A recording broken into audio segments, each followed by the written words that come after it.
Good morning students. हमारे पिछले lecture में हमने गॉस थ्योरम और उसकी एप्लीकेशन के बारे में स्टडी किया था। उसके बाद कुछ बच्चों ने हमें कुछ क्वेरीज सेंड किए। There are 4 queries. तो आज हम इस लेक्चर में इन क्वेरीज को डील कर लेंगे। The very first was two infinite parallel planes having uniform charge density plus and minus sigma. Determine the electric field in the number 1 region between the planes, number 2 region outside the planes. तो हम क्या करते हैं, दो planes consider कर लेते हैं. Let us consider two planes.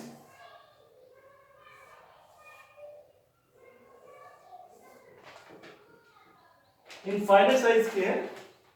एक पे प्लस सिग्मा, एक पे माइनस सिग्मा चार्ज डेंसिटी है. Plus minus. Electric field find करना within the planes and outside the planes. तो ये हमारा फर्स्ट रीजन हो गया, ये सेकंड हो गया, ये थर्ड हो गया. तो शुरुआत करते हैं. Electric field in region 1.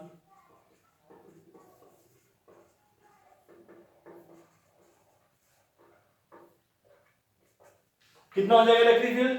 तो क्या करेंगे, एक पॉइंट P कंसीडर कर लेते हैं. Consider point P and place a unit positive test charge at point P. What will happen?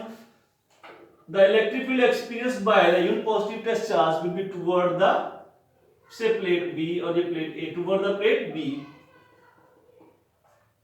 And due to negative charge attraction होगी, तो वही टेस्ट चार्ज इस तरफ को फील करेगा. तो E plus sigma. Gauss theorem की second application, electric field due to a sheet of charge is equal to sigma by 2 epsilon not.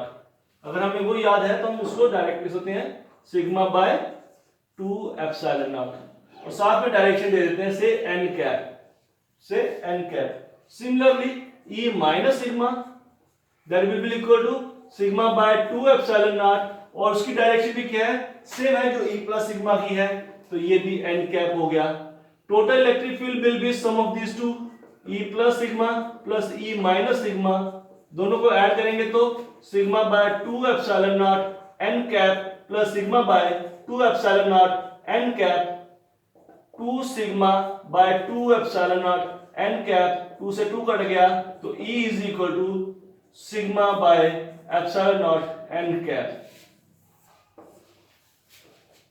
Similar way, in the second reason, let us consider a point P where electric field is to be find out. At this point P, the electric field due to this plate A is E plus sigma is equal to sigma by 2 epsilon naught. Direction हमने ये direction n cap ली है, तो ये direction क्या हो जाएगी, minus n cap. E minus sigma will be equal to minus sigma, ये negative plate पे अट्रैक्शन की वजह से E minus sigma, sigma by 2 epsilon naught n cap. Total electric field E कितना हो जाएगा, सम ऑफ दिस टू, क्योंकि दोनों में क्या हो रहा है, साइन ऑपोजिट हो रहा है. तो total electric field E plus sigma plus E minus sigma by 2 epsilon naught n cap plus sigma by 2 epsilon naught n cap. दोनों पर जाएंगे, answer 0. Electric field is 0. The same case in region 3. Consider point P. तो E plus sigma, E minus sigma. E plus sigma is equal to sigma by epsilon naught 2 epsilon naught n cap. E minus sigma is equal to sigma by 2 epsilon naught minus n cap and E is equal to sigma by 2 epsilon naught minus n cap minus sigma by 2 epsilon naught n cap. कर दिया सब कुछ 0. तो electric field in the region 3 is also 0. So outside the planes the electric field is 0 and inside the planes the electric field is sigma by epsilon naught n cap.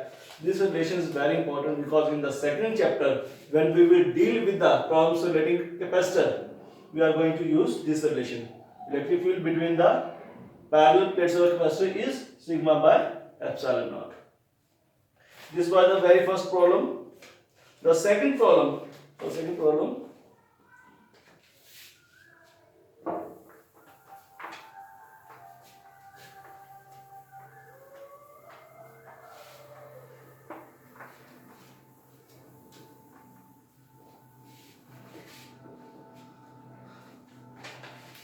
given uniform electric field E is equal to 5 in 10 raised to power 3. E is equal to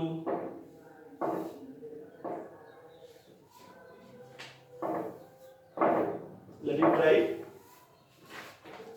E equal to 5 into 10 raised to power 3 I cap Newton per coulomb. I cap का meaning है कि electric field is confined in the x axis only, no electric field toward y and z axis. तो अगर हमारे पास x y z, then E will be in this direction only.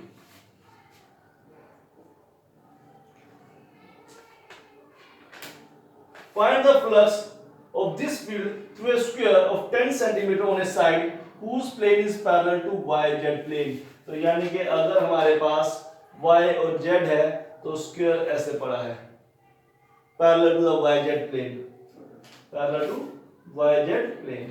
So let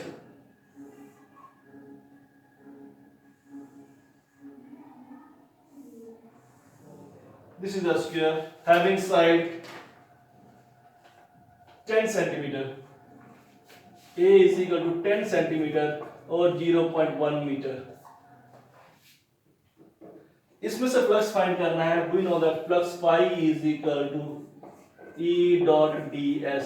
तो सबसे पहले तो E ds cos angle कितना हो जाएगा? अगर प्लेन ऐसे पड़ा है तो इसका एरिया वेक्टर इसके परपेंडिकुलर होगा. तो ये प्लेन क्या है? एक्स एक्सिस के परपेंडिकुलर है, तो इसका परपेंडिकुलर और एक्स एक्सिस दोनों क्या हो जाएंगे आपस में? Parallel. So area vector will parallel to the x axis. Electric field भी along x axis, area vector भी अलोंग एक्स एक्सिस. तो दोनों में एंगल कितना हो गया? E और ds में एंगल 0 डिग्री. cos 0 1 होता है, तो E ds और E कांस्टेंट है और ds का s हो जाएगा. E की वैल्यू कितनी है? 5 into 10 raised to power 3 और s की वैल्यू कितनी रहेगी? एरिया स्क्वायर a स्क्वायर यानी कि 0.1 into 0.1. सॉल्व करेंगे तो ये आ गया हमारे पास 50 newton metre square per coulomb.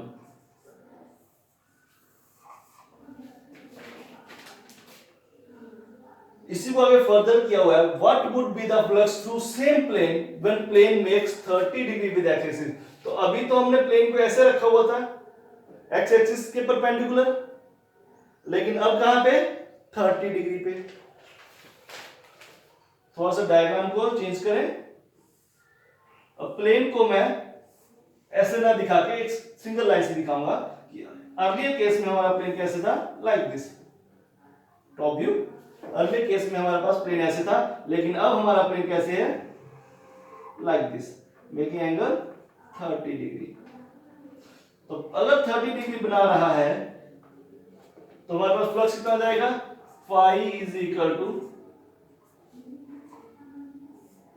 E ds cos of 30 degree.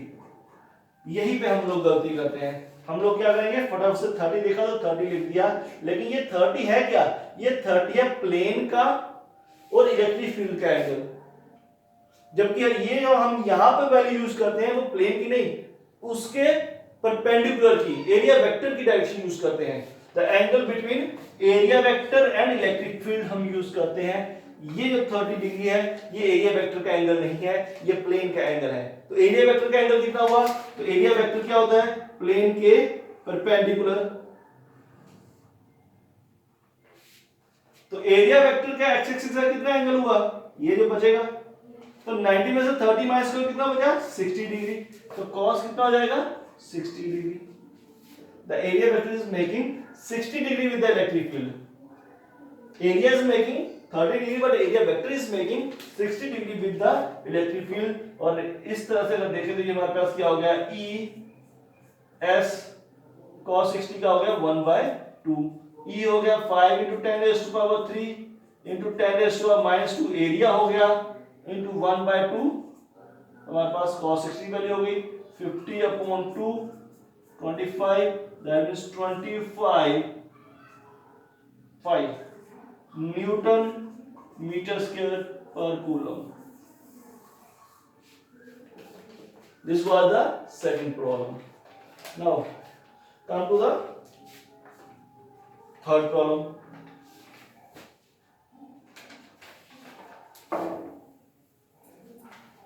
Third problem भी कुछ इसी तरह की है, लेकिन उसमें प्लेन की जगह पे स्क्वायर दिया हुआ है, सॉरी स्क्वायर की जगह पे हमें एक क्यूब दिया हुआ है, मतलब 3D डायमेंशन ज्योमेट्री दी हुई है।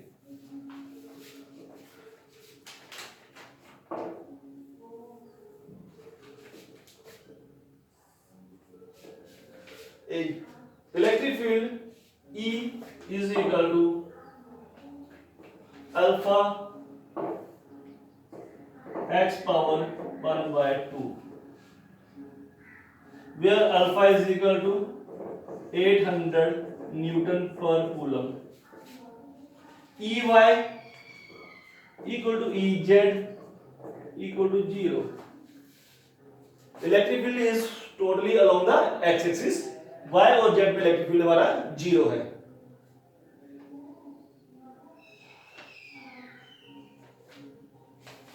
और एक क्यूब दिया हुआ है, इसी को कन्वर्ट कर देते हैं क्यूब में। ये लीजिए, जो a डिस्टेंस पे पड़ा है और उसकी साइड भी a ही है, where a is equal to, a की वैल्यू दी हुई है 0.1 metre, 0.1 metre. We have to find the flux through the cube. Flux through the cube, तो फ्लक्स क्या है, इस तरफ से अलग है, इस तरफ से अलग है, क्योंकि इलेक्ट्रिक फील्ड वेरी कर रहा है विद एक्स एक्सिस। तो इस तरह से net flux passing through the, जितनी एंटर कर रही है जितनी लीव कर रही है, दोनों को माइनस कर देंगे।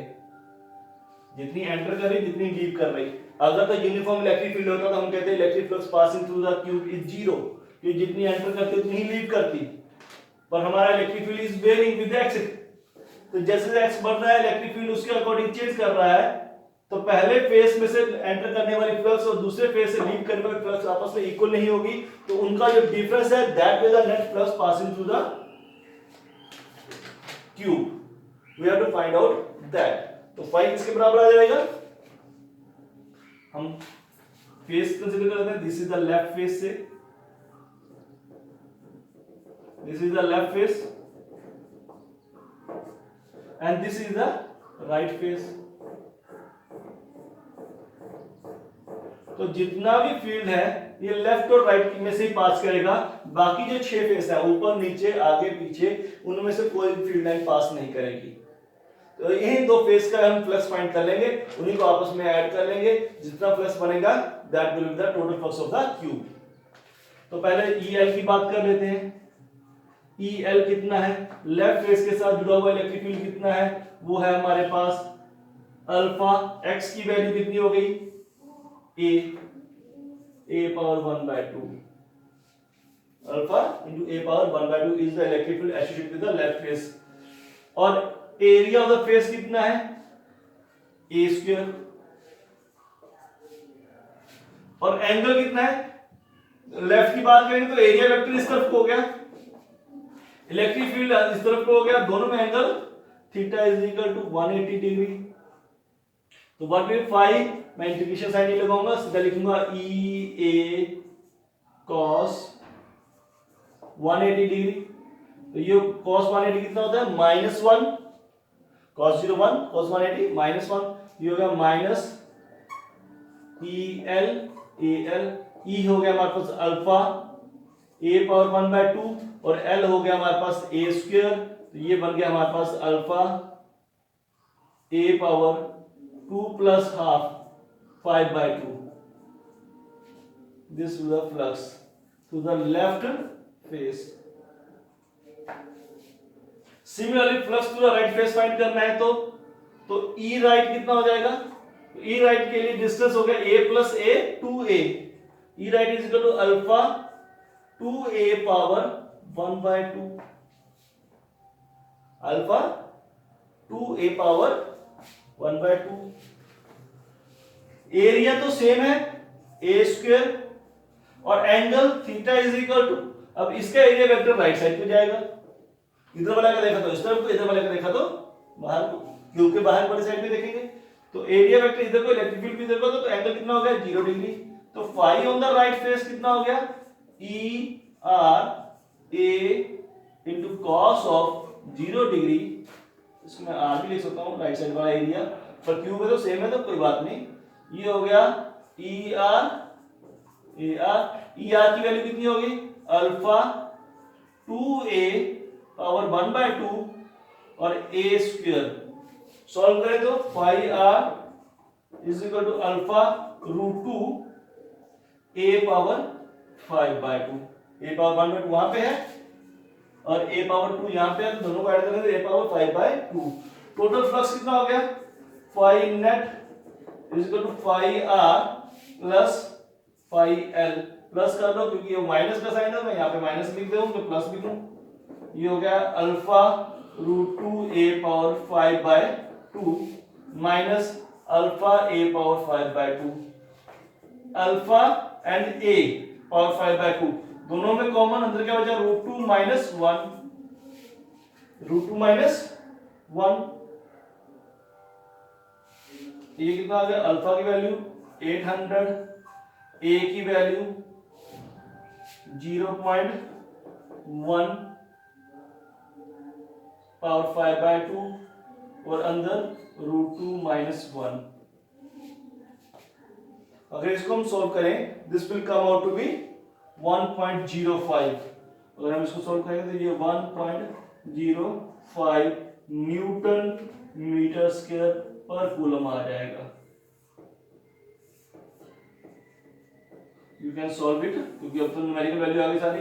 रूट 2 की वैल्यू पुट कर देंगे, देन 0.1 को पावर 5/2 कर देंगे, अकॉर्डिंगली हमारे पास ये सॉल्व हो जाएगा। The third question is complete. I hope everybody got it. The fourth question is similar like this. Fourth question जो बच्चे ने सेंड किया है वो सिमिलर ऐसा ही है।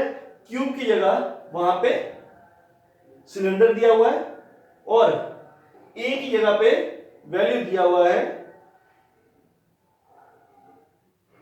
0.05 metre. There should be 0.5 meter, 0.5 meter, and area of cross section is 20 centimeter square. So let's try to solve it.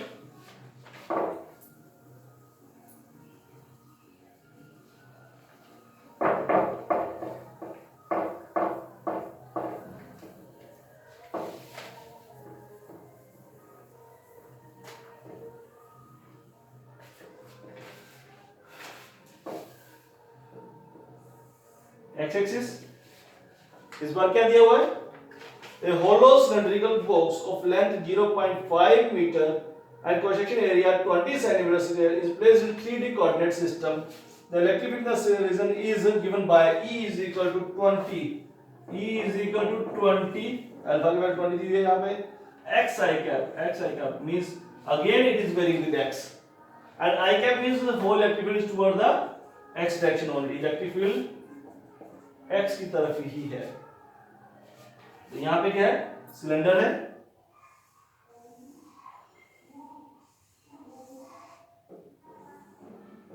यहां से यहां तक का डिस्टेंस 0.5 मीटर और यहां से यहां तक का डिस्टेंस भी 0.5 metre.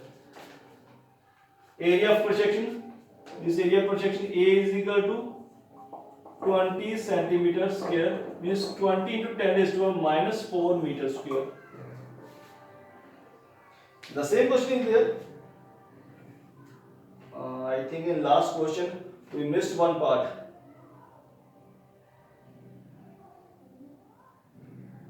Charge with in the cube. तो एक काम करते हैं, पहले इसको छोड़ो, उसी को थोड़ा कंप्लीट कर देते हैं। We know that phi is equal to q by epsilon naught. तो q is equal to phi epsilon naught. phi कितना था 1.05 into epsilon naught 8.85 into 10⁻⁻12। Unit अगर सबके चेक करें, न्यूटन से न्यूटन कट जाएगा, मीटर स्क्वायर से मीटर कट जाएगा, कूलम स्क्वायर बनेगा इधर, तो यहाँ कूलम बच जाएगा। इसको सॉल्व कर लें तो हमें चार्ज मिल जाएगा, the amount of charge enclosed in the cube. तो सेम इसमें भी सेम ही क्वेश्चन है, सिर्फ शेप डिफरेंट है। What we are asked, what is the flux.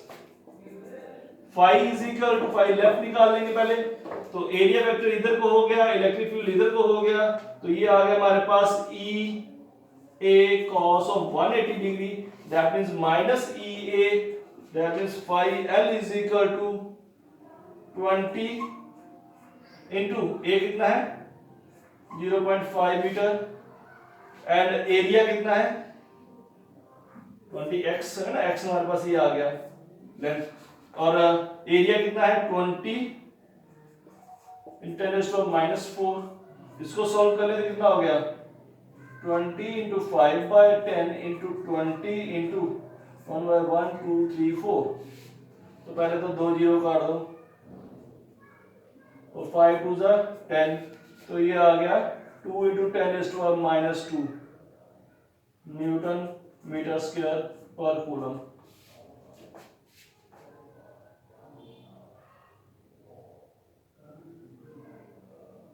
-2 Newton metre square per coulomb. Similar way में फाई राइट साइड वो किसके बराबर हो जाएगा, वो हमारे पास आ जाएगा अगेन ई ए। अब एरिया वेक्टर इधर को तो cos ऑफ 0 डिग्री, तो ई की वैल्यू कितनी 20, x कितना हो जाएगा x पूरा हो जाएगा यहां तक, 5 + 5 1 हो जाएगा, इनटू एरिया 20 × 10⁻⁴, cos 0 1 हो गया, that means 20 × 20 × 1/1 2 3 4, 2 जीरो कट गए और 2 2 4, 4 × 10⁻⁻2 Newton metre square per coulomb. Net flux कितना आ जाएगा phi is equal to phi left plus phi right. ये माइनस में चल रहा है हमारे पास क्योंकि माइनस था, तो यहाँ पे हमारे पास आ जाएगा 4 × 10⁻⁻2 माइनस 2 × 10⁻⁻2, तो ये आ गया 2 × 10⁻⁻2 Newton metre square per coulomb. This will be the net flux coming through this cylinder. Again, charge enclosed in the cylinder, same formula, values are different, formula is same, q by epsilon naught, phi is equal to q by epsilon naught, q is equal to phi epsilon naught, phi कितना हो गया 2 × 10⁻⁻2 epsilon naught 8.85 × 10⁻⁻12 coulomb. इसको solve कर लेंगे तो हमारे पास charge की value भी आ जाएगी enclosed inside the cylinder. So this was all about the 4 problems sent by the student. I hope you got it. Thank you.